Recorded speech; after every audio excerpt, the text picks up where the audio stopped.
जीवन उतार चढ़ाव, खुशी और दुख, जीत और हार से भरी एक असाधारण यात्रा है।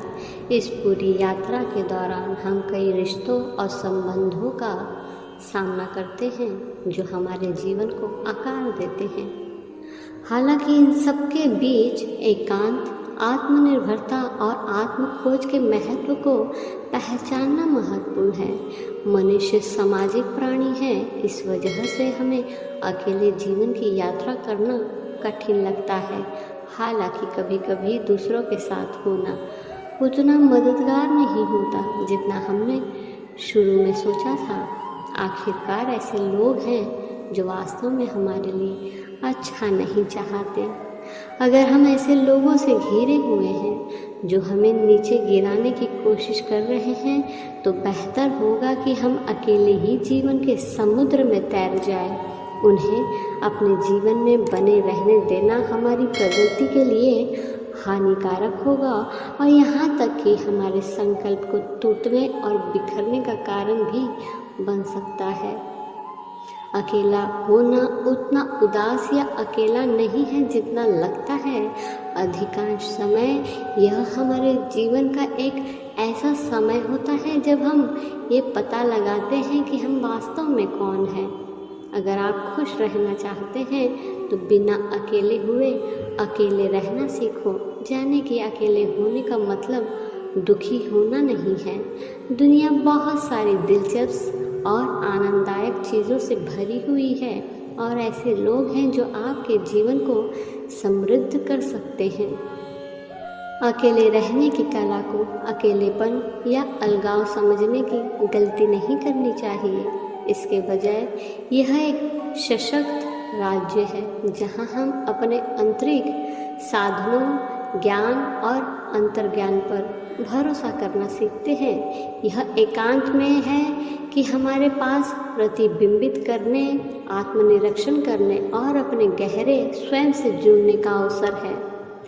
कुछ कदम अकेले उठाने की ज़रूरत है। यह वास्तव में ये पता लगाने का एकमात्र तरीका है कि आपको कहाँ जाना है और आपको कौन होना चाहिए। अकेले होने में एक ऐसी ताकत होती है जो बहुत कम लोग संभाल पाते हैं। हमारी सारी नाखुशी अकेले रहने में हमारी अक्षमता से आती है। अकेले रहने की सबसे अच्छी बात यह है कि आपको वास्तव में किसी को जवाब देने की ज़रूरत नहीं है। तुम जो चाहते हो करो, अपने आप से मुकाबला करते जाओ। वहाँ कोई भी रिस्क नहीं है। हारे तब भी, आपके जीत हो तब भी। आपकी यात्रा जितनी कठिन होगी, आप उतने ही मजबूत होते जाएंगे। चाहे जितना भी किसी को अपना बना लो, वो एक दिन आपको गैर महसूस करा ही देता है। आज की तेज़ी से भागती दुनिया में हम अक्सर खुद को लगातार बाहरी मान्यताएं, राय और बंधुत्व की तलाश में पाते हैं। हम अपनी खुशी, मकसद और पहचान के लिए दूसरों पर निर्भर हो जाते हैं। हालांकि भागवत गीता हमें सिखाती है कि सच्ची तृप्ति भीतर से आती है। यह तब होता है जब हम आत्मनिर्भर होते हैं और अपनी खुद की कंपनी से संतुष्ट होते हैं। हम वास्तव में दुनिया और हमारे रिश्तों में सार्थक योगदान दे सकते हैं। एकांत को अपनाने का मतलब अपने रिश्तों या जिम्मेदारियों को त्यागना नहीं है। इसका अर्थ है बाहरी दुनिया के साथ हमारे जुड़ाव और हमारे आंतरिक विकास के बीच संतुलन खोजना। जब हम अकेले रहना सीख जाते हैं तो हम बेहतर भागीदार, माता पिता, मित्र और नेता बन जाते हैं। हम अपनी बातचीत में प्रामाणिकता और शक्ति की भावना लाते हैं, क्योंकि हम सत्यापन या अनुमोदन नहीं चाहते, बल्कि हमें अद्वितीय उपहारों और दृष्टिकोणों को साझा करते हैं। इसके अलावा एकांत हमें अपने भीतर परमात्मा से जुड़ने का अवसर प्रदान करता है। यह एकांत की शक्ति में है कि हम अपने आंतरिक ज्ञान तक पहुंच सकते हैं और एक उच्च चेतना में प्रवेश कर सकते हैं।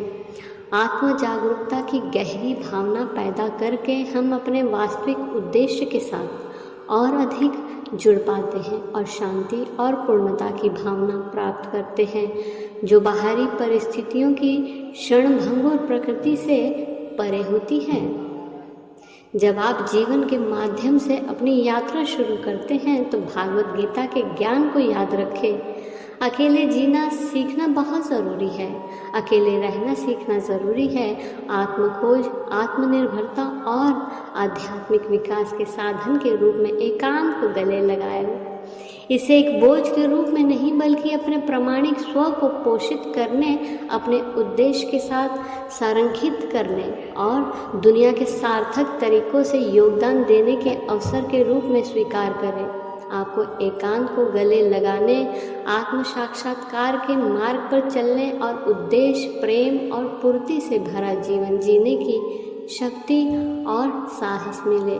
याद रखें, आप वास्तव में कभी अकेले नहीं होते, क्योंकि परमात्मा आपके भीतर निवास करता है।